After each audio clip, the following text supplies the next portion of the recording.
And see, I've never seen it say record. Got it now.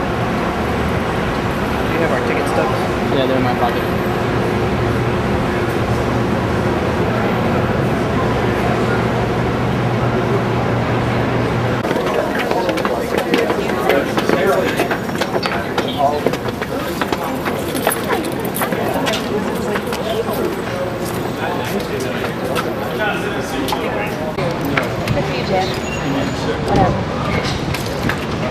You mind going down, not sitting in the seat you want to wait for me? Do you mind not sitting in the seat you want to wait? Wow. Hey, are you going to tell us why later? Sure. All right.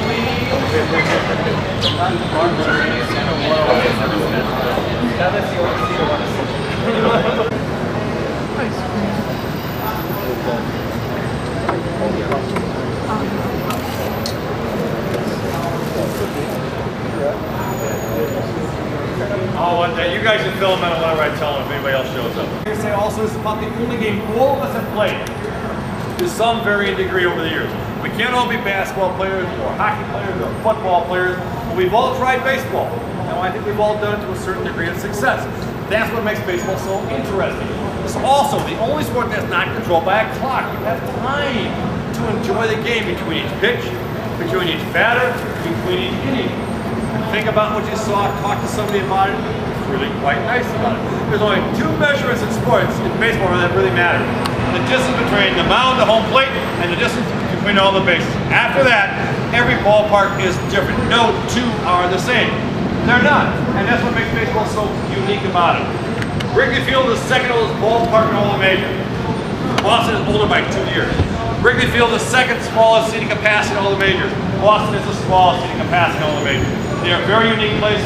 We have had more than 100 million fans come through Wrigley Field in its history. Not a lot of happy times. We lose a lot of games, but a lot of people have been here. Why? Not because it comes win or lose so much as it is, it's also baseball. So today, I want you to just enjoy the fact this is the place for baseball. Yeah, you'll come back in here, or you'll go some other place with the game going on. Today, though, take in the serenity of it, take in the joy of being where baseball is played. How did we get to have baseball here in this spot? Back around 1913 or so, there was a gentleman by the name of Charles Wiggum. He was a Chicago restaurateur, a very successful man who wanted his own baseball franchise, and he couldn't get one. So he did the next best thing. He and a group of other individuals formed their own baseball league called the Federal League. This is where they built the Federal League place for Chicago. It was just an open area at that time. They started construction of this facility in February 1914. It took 500 workers, 2 months, no, 250 workers, staggering cost of $500,000, 2 months to build the lower grandstand and the outfield walls. The dimensions of the park at that time, left field was 310 feet, center was 445, and 375 to right. We'll talk about the present dimensions of the park when we go upstairs. They played their first game here in April 1914 under the name of the Federals. By the way, for the Federals, this is the last remaining ballpark of the Federal League. There are no others. This is it. After the 1914 season, the Federals changed their name to the Whales, and they played the 1915 season here. They won the championship of the Federal League that year. That is the only championship that has ever been won in this ballpark. After the 1915 season, the league folded.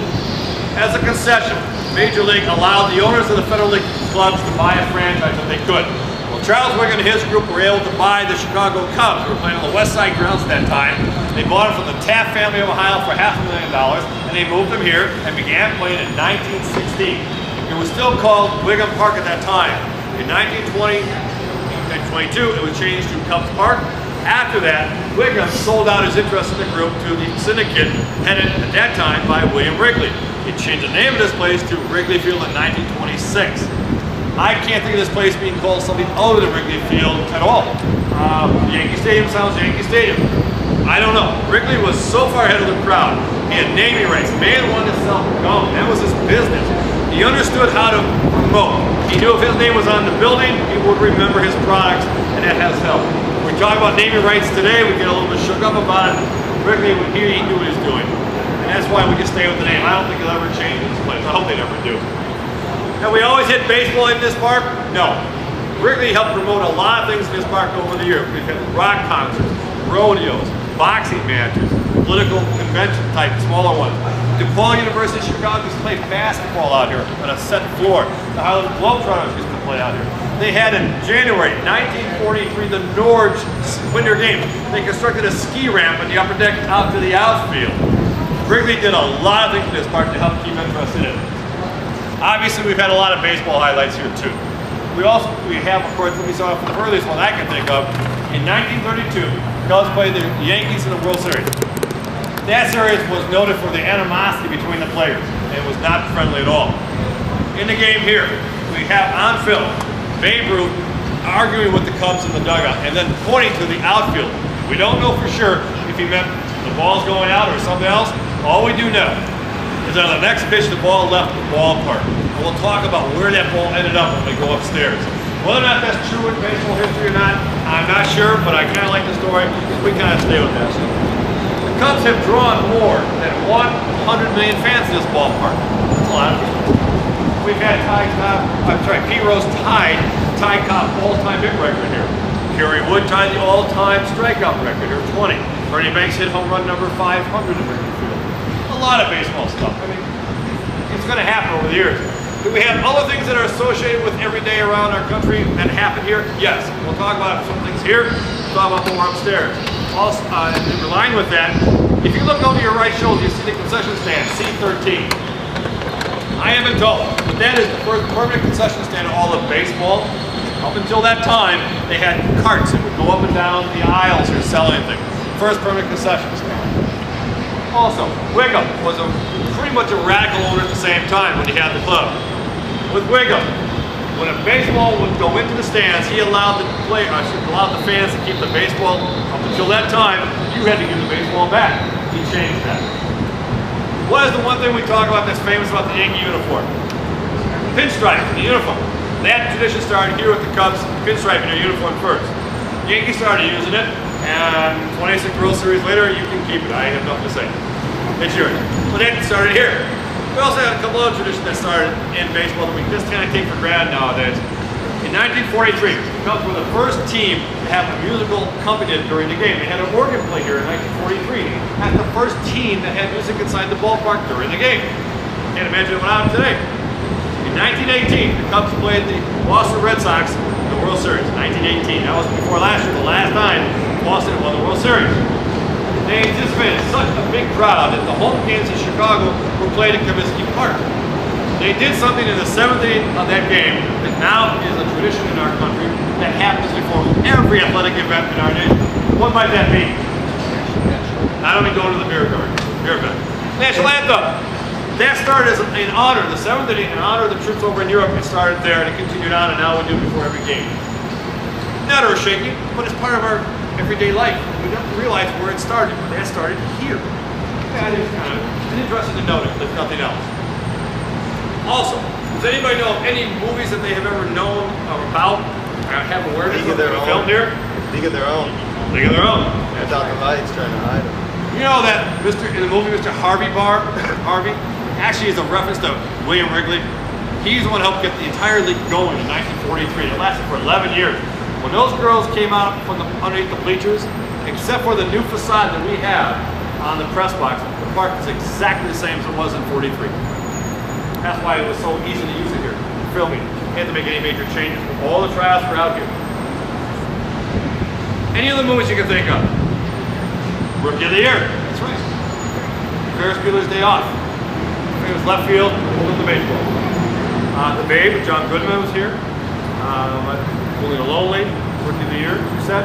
The Blues Brothers told the Illinois State Police that their address was 1060 West Addison, which is the parking lot right outside the building here. Go get the full Blues Brothers movie, not the cut-up version that you see on TV. If you get the full version, you see a lot more things about the Blues Brothers and Wrigley Field. Pretty interesting. Also, this facility holds the record for the longest time frame of any one team to play football in one place. Does anybody know how the Chicago Bears got to be known as the Chicago Bears? I'll tell you that. George Hallis, owned a company team, if you will, in Decatur, Illinois. It was known as the A.E. Staley's, A.E. Staley Company, known as the Decatur Staleys. He moved the team up to Chicago. He made a deal with Wrigley.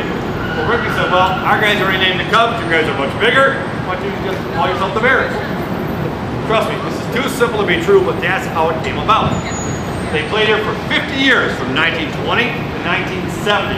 The field ran from the left field corner over to the right field dugout. Budweiser building outside left field. That window configuration was put in especially for the press to watch the games and cover the games from inside that building. They brought in temporary bleachers in the outfield. The field itself was 100 yards long, but the end zones were not. There was not enough room in Wrigley Field. Over here on the right side, if you will, the end zone was only 8 yards deep. On the left was only 7 yards deep. There are lots of photos of players who didn't stop in time and ran and let wall down the end zone. That is green today, but in the fall it's nothing but sticks and bricks. And thank goodness they're wearing a lot of padding. Over here on the right side, I'll figure it out. we have lots of photos that will be showing players slide into the dugout. There was no fence at that time in front of the dugout. When the Cubs were playing and the football game would be played, they would have to put sand in the dugout to protect the players. The next day, ground crew would have to come in and literally dig out the dugout until the end of the season. 50 years, long time. Do you have any questions about what you see in the field so far or anything about the park? Yep. We're going to talk about that upstairs. Our goal is to get you through the place and get you out to the field. That's where we want to get to. We want to do what else people are. We want to get there within a reasonable amount of time to give you enough time out there so you can enjoy it. Kevin is showing up. She's the brains of the outfit. She knows everything. So, if nothing else, we're going to go upstairs. Follow me.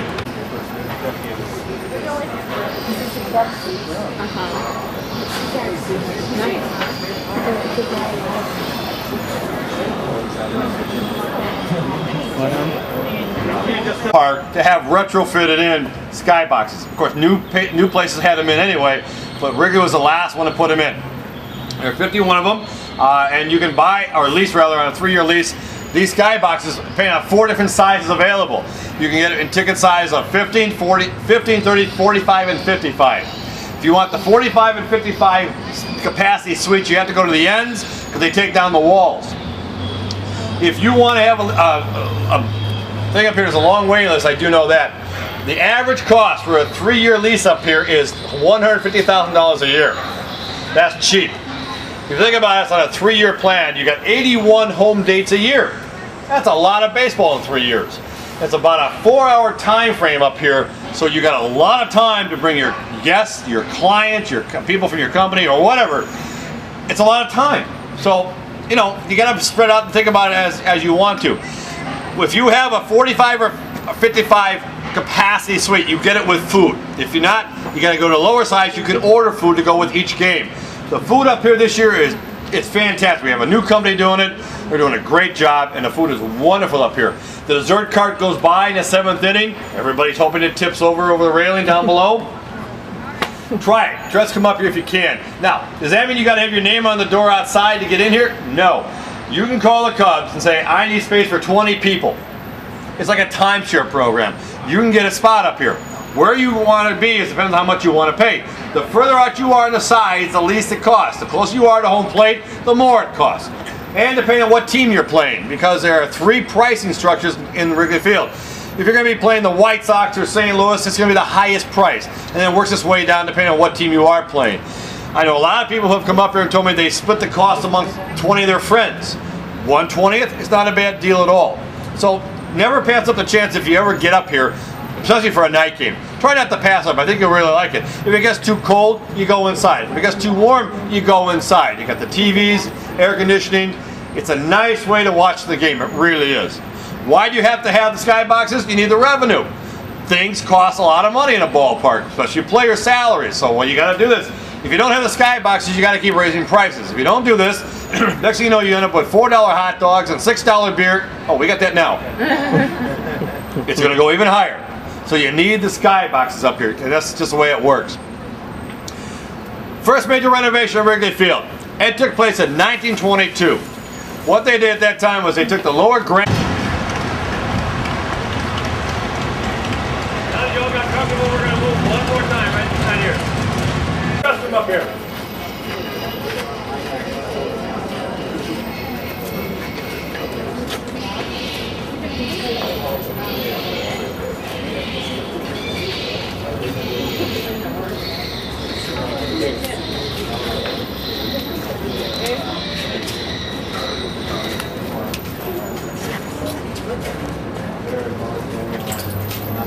No, look at the flags.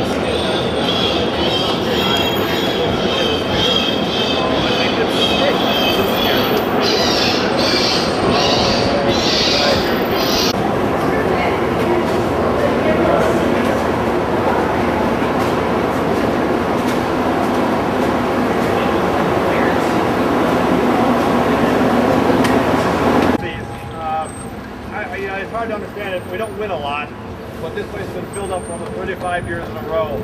35 to close to 40,000 people every game. Go figure. But with that many number of people in a place this small, 4 square blocks, sooner or later you're going to have some kind of problem. You just can't help it. We try to get to these problems. We try to resolve them. We try to be proactive out here. And every place in the ballpark. If you look into the sun a little bit to your right, you'll see a globe hanging off that girder. Now look at the scoreboard on there.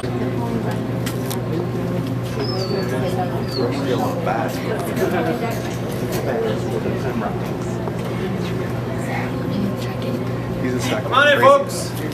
That's true. They should keep it. Well, players come, players go. But they should, can't keep them forever. Some we should.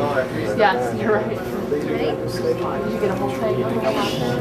You got all that money. Made as much money. Businessman. Yeah. I don't blame him. Marriage has so much money. That's her baseball was flying around.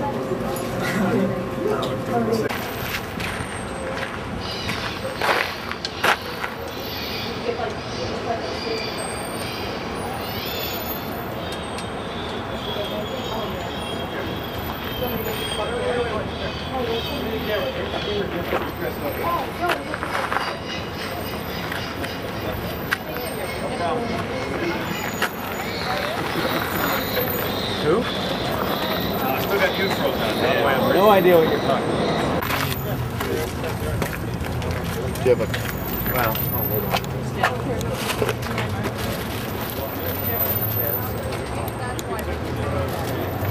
You already get that.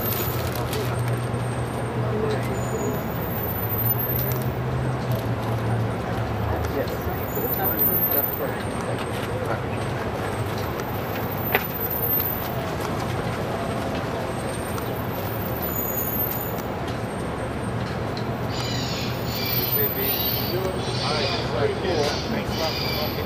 Great job on the tour. Appreciate it. Good, thank you. Oh, I can do, man. I've been on the tour. It's my line.